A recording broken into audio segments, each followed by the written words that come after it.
This LOS is describe the issues regarding selection of the appropriate sample size, data mining bias, sample selection bias, survivorship bias, look-ahead bias, and time period bias.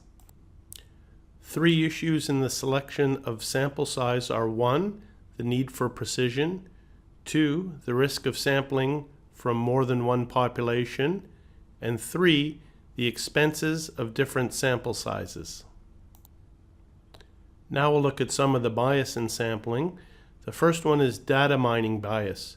Data mining bias happens from repeatedly doing tests on the same sample data.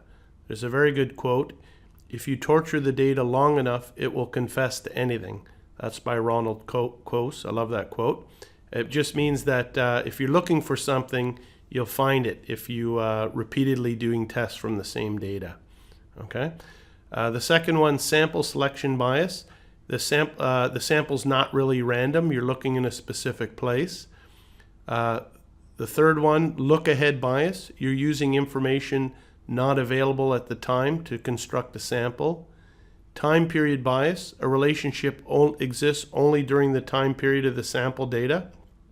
So that's close to studying, samples from some type of an anomaly. In fact, that this relationship only existed during that time, and we're only looking at samples from that time period.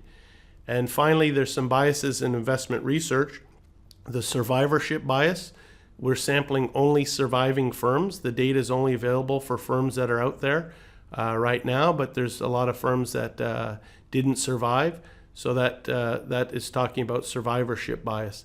And that happens when we're looking at data on current mutual funds or hedge funds that are out there right now.